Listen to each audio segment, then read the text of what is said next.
안녕하십니까. 말년 목사 전병진 목사입니다. 오늘 주일입니다.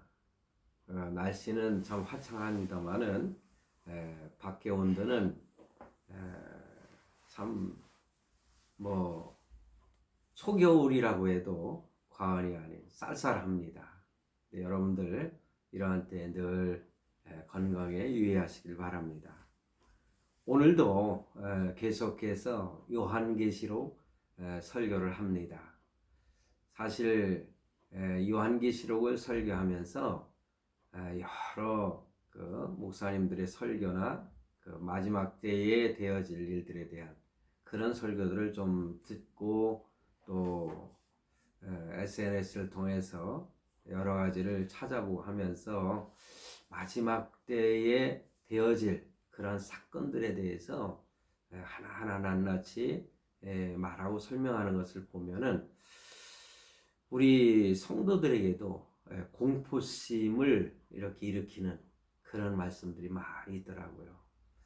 그렇습니다. 세상 마지막 때는 믿는 성도에게나 아니면 불신자들에게 모두에게 사실 두려운 그런 마음, 공포심을 갖지 않을 수 없는 그런 세상으로 갈 수밖에 없다. 저는 그렇게 생각을 합니다.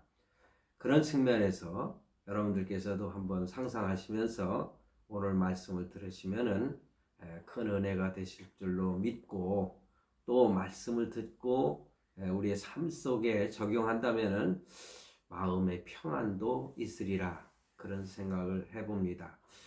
우연치 않게 오늘 그 찬송 속에 내용을 보니까 오늘 찬송 413장 내 평생에 가는 길 이 찬송을 제가 골랐는데 이 찬송을 참 이렇게 부르면서 오늘 제가 설교를 준비한 내용과 좀 비슷한 내용이 있어서 그 내용을 잠깐 말씀을 드립니다. 저 마귀는 우리를 삼키려 2절입니다. 입 벌리고 달려와도 주 예수는 우리의 대장되니 끝내 싸워 이기리라. 참 우리에게 용기를 주시는 그런 내용의 찬송이죠. 내 지은 죄 주홍빛 같더라도 주 예수께 다르면 그 십자가 피로써 다 씻으사 흰 눈보다 더 정하리라. 오늘 말씀 속에 회개해야 된다는 말씀을 제가 강조를 하는데 이 말씀이 딱 나와 있어요. 하나님께 회개하면은 이렇게 그 십자가 피로 예수님이 십자가에서 우리를 위해서 죽으셨는데 그 십자가의 피로 다 씻으사 흰 눈보다 더 희게 되리라. 그리고 4절에 보니까 저 공중에 구름이 일어나면 큰 나팔이 울릴 때에 예수님께서 이 세상에 오실 때의 모습이지 않습니까? 데살로니가 전서에 보면은 잘 나오죠. 주 오셔서 세상을 심판해도 나의 영혼은 겁 없으리. 겁날 거 없다는 거죠. 그러면서 후렴에 계속해서 부르는 내용이 내 영혼 평안해. 내 영혼 평안해. 그렇습니다. 우리는 어떤 상황에 처한다 할지라도 우리 마음은 평안할 수밖에 없습니다. 세상이 뒤바뀌고 난리법석을 친다 할지라도 주님이 나와 함께 하시기 때문에 우리의 마음은 우리의 영혼은 평안하다 그런 말씀이거든요. 여러분들도 이러한 믿음으로 평안한 그런 마음으로 하루하루를 승리하며 사시기를 바랍니다. 그래서 오늘 요한계시록 강해 21 그러니까 21번째 아시아 7교회 5번째 교회 이 사덕교회를 설교하고 있는데 이 사덕교회 3번째 설교 시간이라고 말씀을 드리겠습니다. 그래서 요한계시록 3장 1절로 6절 말씀인데 오늘은 제가 앞부분을 좀 이렇게 시간을 할애했기 때문에 제가 읽지는 않고 설교 중간중간에 제가 참고할 때의 말씀을 읽어드리도록 하겠습니다. 우리가 좀 명심할 것은요, 귀 있는 자는 성령이 교회들에게 하시는 말씀을 들을지어다. 우리는 이 말씀에 아주 명심을 해야 됩니다. 귀 기울여야 된다. 그러니까는 귀 있는 자가 되라는 말씀이에요. 성령께서 오늘 우리 성도들에게 하시는 말씀을 들으면서 깨달으라는 그런 말씀이죠. 여러분, 요즘에 보면은요, 이 세상이 돌아가는 것을 보면은 마태복음 24장을 보는 것 같아요. 제자들이 예수님께 마지막 때에는 어떠한 일들이 일어나겠습니까? 이 마지막 때의 징조에 대해서 질문할 때에 예수님께서 마태복음 24장 내용을 보면은 25장 내용을 보면은 그 마지막 때의 징조를 우리에게 말씀해 주고 있거든요. 근데 정말 요즘에 이 세상 돌아가는 걸 보면은 우리 대한민국은 뿐만 아니라 뭐 전 세계에 나타나는 정치적인 문제, 군사 안보적인 문제, 경제적인 문제, 이런 문제들을 볼 때에 이 마태복음 24장에 그 징조가 하나하나 아주 선명하게 나타나고 있지 않나, 그런 생각을 하게 됩니다. 올해 초부터, 아니 우한 그 코로나 있죠. 그거는 작년 11월 달인가 그때서부터 시작이 됐다는 얘기가 있습니다. 10월 달인가요? 그러나 이것이 이렇게 세계적으로 문제가 되기 시작한 것은 올해 초부터죠. 그래서 전 세계를 강타한 우한 코로나19 이 바이러스, 그렇지만은요, 이것뿐만이 아니에요. 지금 전 세계에 불어닥친 재앙이 이 바이러스뿐만이 아니라 장마가 있었죠. 산불이 나가지고요. 엄청난, 호주 같은 데 그랬지 않습니까? 미국도 마찬가지고요. 또 지진이 일어나죠. 해충. 여러분, 참 여러분들은 어떻게 생각할지 모르겠지만은요. 애굽에 하나님께서 재앙을 내리실 때 메뚜기 재앙이 있었지 않습니까? 야, 나는 그 메뚜기 재앙이 어떤가를 그 유튜버들이요, 아니면 뉴스에도 그게 나왔어요. 엄청난 메뚜기 떼가 몰려다니면서 참 모든 곡식들을 다 갉아먹는, 그것이 인도로부터 시작해가지고 저 파키스탄이나 그리고 또 중국에까지 쭉 옮겨 다니면서요, 그 메뚜기 떼가 그 하나의 재앙이죠. 제가 펄벅이 그 썼던 대지라는 그 내용 속에 보면은 바로 이 메뚜기 재앙으로 인해서 그 당시에도 중국이 엄청난 재앙을 받았던 그런 내용을 읽어본 기억이 있는데, 이렇게 대자연의 공격도 계속해서 이어지고 있다는 사실입니다. 여러분, 참 그래서 제가 한 가지 참 드리고 싶은 말씀은 그것뿐만이 아니더라고요.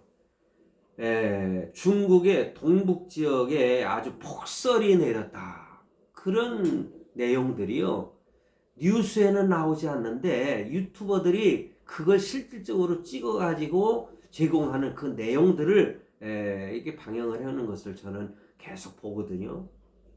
그래서 거기 보면 농작물이 그냥 여름에 말이에요, 얼어가지고 결국은 수확을 포기하는 그러한 일들이 일어나고 있다는 것입니다. 그러니까는 2020년 4월부터 시작해서 10월까지 참 매월 이렇게 그 폭설이 내려가지고 올해 식량을 포기할 수밖에 없는 그런 식량 대란이 중국에서 벌어지고 있는 거예요. 재앙이 중국에만 내리는 건 아니죠. 우리 한국에도 장마가 있었죠. 일본도 마찬가지죠. 사실 미국도요, 대단한 그러한 재앙이 있었습니다. 그러나 집중적으로 보면은 이 중국의 이러한 큰 재앙이 내리는 것을 보면은 참, 이 중국에 대해서 우리가 좀 더 생각해 봐야 되지 않나, 그런 생각이 들어요. 그래서 엊그제는요, 그 김상순 박사라는 분이 동아시아 TV에 이렇게 참 뭐라고 할까 폭설이 내리는 영상들을 계속해서 찍어서 내보내주는데 그분이 뭐라고 했는 거니 1000벌 수준의 자연재해다. 1000벌. 그러니까 하늘에 벌을 받는다. 그런 표현을 썼더라고요. 그래서 이거 10월 17일 날 방영이 된 거예요. 그러니까는 오늘 18일이니까는 어제 사실 방영이 된 걸 제가 봤는데 4월 10일 날은 산둥성에서 폭설이 내렸다. 그래가지고 그것이 막 녹아져 가지고 농사를 포기했다. 또 4월 10일 날 뭐 허베이성에 또 폭설이 내려가지고 과일이 다 그냥 얼어붙었고 떨어졌다는 거예요. 6월 1일 날은 백두산에 폭설이 또 내렸다. 뭐 그런 내용이 쫙 나오더라고요. 그리고 7월 26일에서 28일에는 베이징에도 눈이 내렸다는 거예요. 이런 일은 처음이라는 거죠. 이런 7월 달에 내린다는 거. 8월 17일 날은 뭐 깐수성인가요? 중부지방에도 이렇게 눈이 내렸다. 8월 16일 날 뭐 칭하이성인가? 저는 지금 뭐 중국의 지리에 대해서는 잘 알지 못하지만은 이런 내용들이 나옵니다. 9월 3일 날 산둥성에 내리고 9월 11일 날 뭐 신장지구, 여러분들 신장 위구르 사람들이 살고 있는 그 지역 거기도 그냥 폭설이 내렸다는 거예요. 9월 20일 날은 또 백두산에 또 내렸다는 겁니다. 6월에 이어서 9월에도 내렸다는 거예요. 근데 9월쯤 되면은 거기는 날씨가 좀 싸늘해져서 폭설이 뭐 눈이 내릴 수 있는 때도 있었지만은 이렇게 6월 달에도 내리고 그다음 10월 8일 날 또 중국에 이런 폭설이 내렸다. 저는 이 내용을 보면서 정말 중국이라고 하는 나라에 하나님이 천벌을 내리는 거 아닌가. 저는 뭐 그 중국 사람들이 들으면 기분 되게 나쁘겠지만은요. 저는 그런 생각을 안 할 수가 없어요. 저는 중국에 대해서 별 기대가 없습니다. 제가 영상에서 얼마 전에, 그러니까는 9개월 전인가요? 제가 찍었던 영상 있지 않습니까? 모택동이가 문화혁명을 일으켜가지고 중국을 완전히 공산화 시켰지 않습니까? 사회주의 국가로다. 참 중간에 참 좋은 지도자를 만나서 경제가 좀 부흥이 돼가지고 지금 이러고 있는데 이 시진핑이가요, 이 다 망쳐놓는다는 겁니다.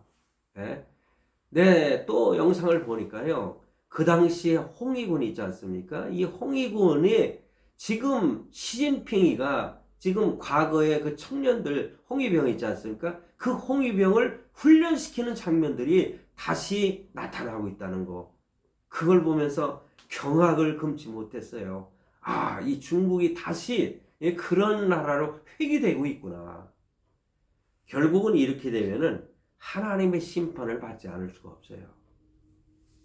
오늘 아침에 보니까는 어느 분이 그런 얘기를 하더라고요. 이 시진핑이가 정치적인 위기에 당처하다 보니까는 제2의 6.25 같은 전쟁, 남북전쟁을 일으켜서 그 위기를 탈출하려고 하는 것이 아닌가, 그런 얘기를 하더라고요. 왜냐? 지금 대만에 대해서 전쟁 선포를 내린 것과 마찬가지 상태에 있다. 그렇지 않습니까? 바로 이 세상이 지금 이렇게 변해가고 있어요. 혹시 이 설교를 들으시는 가운데는 저보다도 먼저 그런 위기를 느끼고 계실지 모르지만은 너무나 안일하게 사는 우리 성도들이나 우리 대한민국 국민들을 보면은 참 안타깝지 않을 수가 없어요. 이러한 때에 우리 대한민국의 어떤 정치 상황을 보면서 가슴이 아프지 않으면은 세상을 지금 보는 영적인 눈이 뜨이지 않았다. 이렇게 말씀을 드리고 싶어요. 성령이 교회들에게, 성령이 성도들에게 하신 말씀을 들을지어다. 우리는 귀 기울여야 합니다. 주님이 재림하실 때의 징조를 보며 주님을 기다리는 마음으로 우리가 살아간다면 오늘 찬송 속에 내용 속에 있는 것처럼 평안해 내 영혼 평안해 그렇게 우리는 살 수가 있는 거예요. 그래서 마태복음 25장 1절 13절에 보면은 25장이죠. 24장에 그 징조에 대해서 말씀하시고 나서 예수님이 열처녀 비유를 이렇게 들고 있지 않습니까? 신랑을 기다리는 슬기로운 신부가 되라는 그런 내용의 말씀. 예. 준비하라는 거죠. 준비. 참 어리석은 지혜롭지 못한 슬기롭지 못한 다섯 신부는 결국은 기름을 준비하지 못해서 예수님이 신랑이 재림하셨을 때에 영접을 못했잖아요. 이미 문이 닫혀버리고 말았잖아요. 그 말씀의 내용이 뭡니까? 깨어 있으라. 깨어 있으라. 우리는 영적으로 깨어 있어야 됩니다. 오늘 사대교회에 하신 말씀 중에 깨어라는 말씀이 나오잖아요. 깨어있으라는 거예요. 자, 여러분. 그래서 본격적으로 본문 말씀으로 들어갑니다. 예수님께서 이 사대교회를 책망하신 것이 무엇입니까? 1절에서 제가 지난 시간에도 지지난 시간에도 계속 제가 말씀을 드린 건 내가 살았다 하는 이름은 가졌으나 죽은 자로다. 저는요, 이 말씀이 너무 가슴을 치는 말씀이 됩니다. 내가 살았다는 이름은 가졌지만은 죽은 자라는 거예요. 오늘 우리는 우리를 향하신 하나님의 책망이라고 생각할 때에 정신을 바짝 차리지 않을 수 없다는 말씀입니다. 죽은 성도, 죽은 교회, 오늘날 죽은 성도들, 죽은 교회들 얼마나 많습니까? 우리들이 결론을 내릴 수는 없지만은 하나님은 그 죽은 성도들, 죽은 교회들을 보면서 가슴 아파하지 않을 수 없으실 거예요. 두렵다는 그런 마음이 들 수밖에 없죠. 자, 그런데 오늘 저는 희망적인 말씀을 드리고 싶은 거예요. 오늘 찬송 내용 속에 있는 것처럼 평안해. 왜냐? 하나님께 회개할 때에 예수 그리스도의 피로 우리를 씻어주시겠다. 용서하시겠다. 그랬지 않습니까? 그래서 결론으로 말씀을 드리면은 절망하실 필요가 없다. 그런 말씀을 드리고 싶어요. 왜냐? 예수님께서 죽은 나사로를 살리셨지 않습니까? 죽은 자도 살리시는 분이 우리 주님이시거든요. 죽은 지 사흘이나 지난 나사로였습니다. 썩어서 냄새가 나는 그런 상태, 그런 죽은 나사로, 살아날 여망이 없습니다. 마리아와 마르다, 그들은 절망했지 않습니까? 그런데 예수님은 염려하지 말라고 말씀하셨고, 말씀 한마디로 그 죽은 나사로를 살리셨습니다. 나사로야, 나오너라. 썩어 문드러져 가고 있는 나사로를 향해서. 그러니 육신이 죽어 썩어진 것이죠. 그런데 예수님은 말씀 한마디로 나사로를 살리셨어요. 여러분, 죽은 성도를 살리십니다. 죽은 교회도 예수님은 살리십니다. 그런데 살아나는 비결, 그렇죠? 예수님이 살리시죠. 그런데 전제되는 내용이 있습니다. 그 말씀은요, 단 한 가지, 오늘 본문 3절에 나와 있는데, 회개하라. 회개하라. 그겁니다. 회개할 때에 살아날 수 있는 것입니다. 우리 예수님께서 뭐 나사로야 이미 죽어 있으니까 회개할 수 있는 그런 입장은 아니지만은 오늘 말씀을 보면은 죽은 영, 이 육신은 살아있는데 죽은 영혼과 같다는 거죠. 예수 그리스도를 모르는 불쌍한, 그리고 예수 그리스도를 영접했지만은 나태해져 가지고 죄악에 빠져 있는 성도들, 그런 사람들을 향하여서 회개하라 말씀하신 거예요. 그러므로 살아나는 것은 회개하는 것밖에 없다는 것입니다. 우리는 무시로 기도하시면서 회개를 해야 되는 것입니다. 오 주여 잘못했습니다. 주님 용서하십시오. 이렇게 간절히 용서를 구하는 회개가 우리 가운데 있어야 돼요. 그래서 이사야서 57장 15절에 보면은 지극히 존귀하며 영원히 거하시며 거룩하다 이름하는 이가 이와 같이 말씀하시되 내가 높고 거룩한 곳에 있으며 또한 통회하고 마음이 겸손한 자와 함께 있나니, 회개하는 자와 함께 하신다는 거예요. 겸손한 사람만이 회개할 수가 있는 거죠. 이는 겸손한 자의 영을 소생시키며 통회하는 자의 마음을 소생시키려 함이라. 이렇게 말씀하셨어요. 참 요즘에 보면은요, 이 회개하지 못하는 영혼들이 얼마나 많은지 모릅니다. 그냥 심령에 화인 받은 자들인 것 같아요. 그런데 여러분, 예수님 오셨을 때 세례 요한도 회개하라 외쳤고 예수님도 회개하라 천국이 가까우느니라 이렇게 말씀하셨지 않습니까? 자, 그러면은 회개하는 방법이 뭘까요? 그래요, 회개하는 것도 방법이 있습니다. 어떻게 해야 될까? 첫째는요, 먼저 자기 자신을 알아야 돼요. 여러분, 나훈아가 그 부른 노래 있지 않습니까? 새로운 노래, 테스 형 그러는 거 여러분 많이 들었을 거예요. 지금 그 테스 형이라는 노래가 굉장히 유행하고 있습니다. 테스 형, 이 세상이 왜 이래, 뭐 이러면서 그 내용 가운데 아니 툭 던지고 간 말이 있지 않냐. 테스 형, 소크라테스 형, 너 자신을 알라 그런 말을 하고 하는데 나는 도대체 모르겠다. 나훈아 씨가 노래에서 그렇게 고백을 해요. 그런데 먼저 내 자신을 알라는 거죠.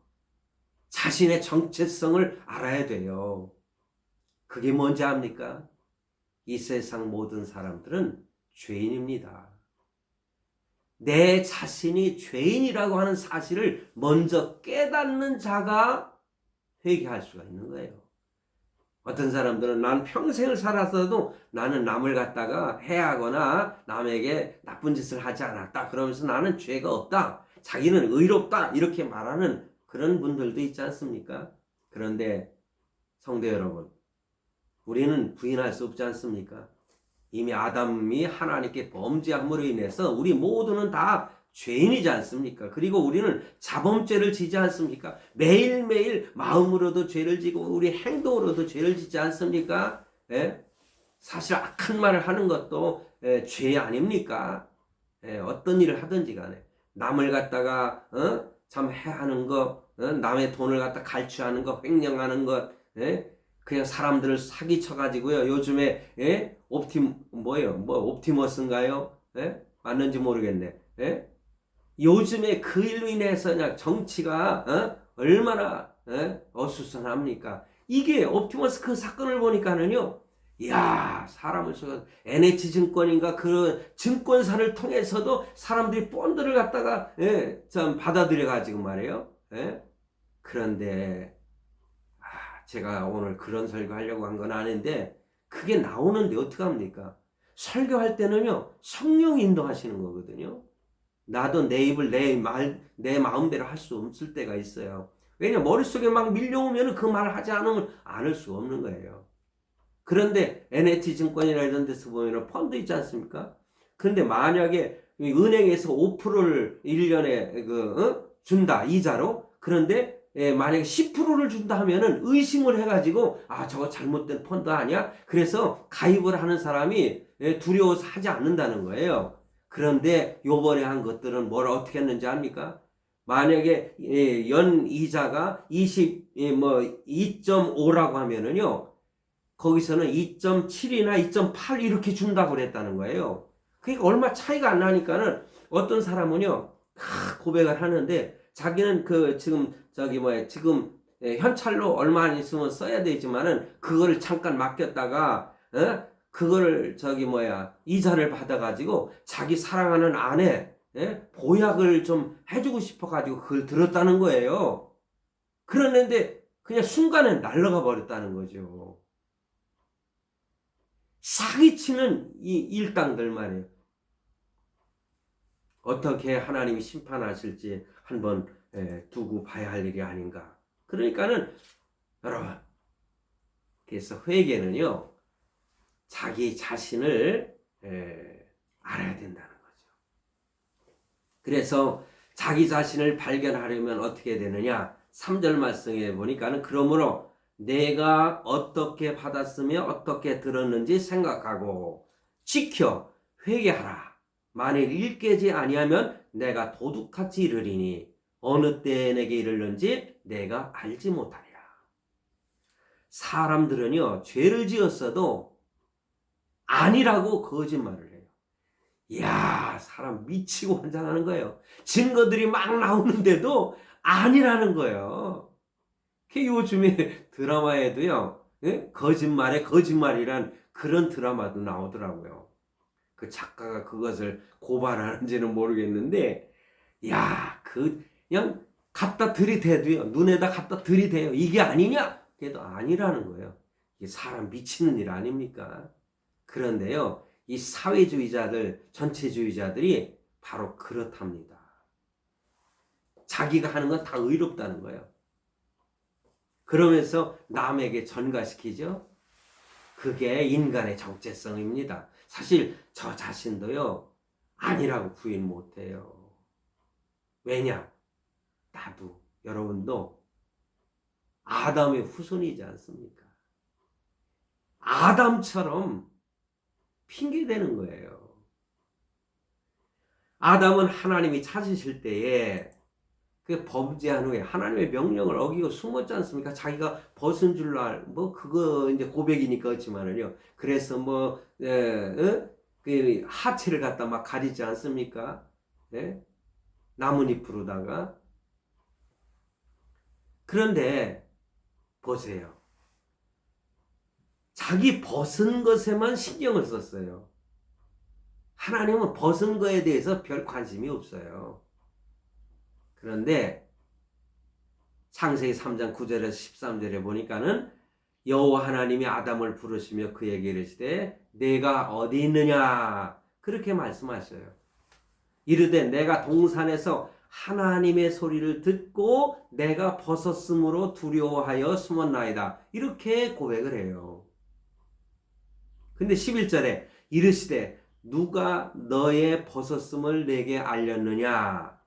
내가 내게 먹지 말라 명한 그 나무 열매를 내가 먹었느냐? 이렇게 말씀을 하셔요. 처음부터 아이고 잘못했습니다 하고 내가 하나님의 명령을 어겼습니다 하고 솔직하게 고백을 했으면은 오늘 우리 인류에게 이런 죄의 덤덕을 쓰지 않았다고 이렇게 표현하면 맞는지 모르겠습니다만은 이런 죄인으로 세상을 살지 않았을 수도 있지 않았을까 그런 생각도 해봅니다. 그런데 또 이 부분을 보세요. 자, 아담이 이르되 하나님이 주셔서 나와 함께 있게 하신 여자 그가 그 나무 열매를 내게 주므로 내가 먹었나이다.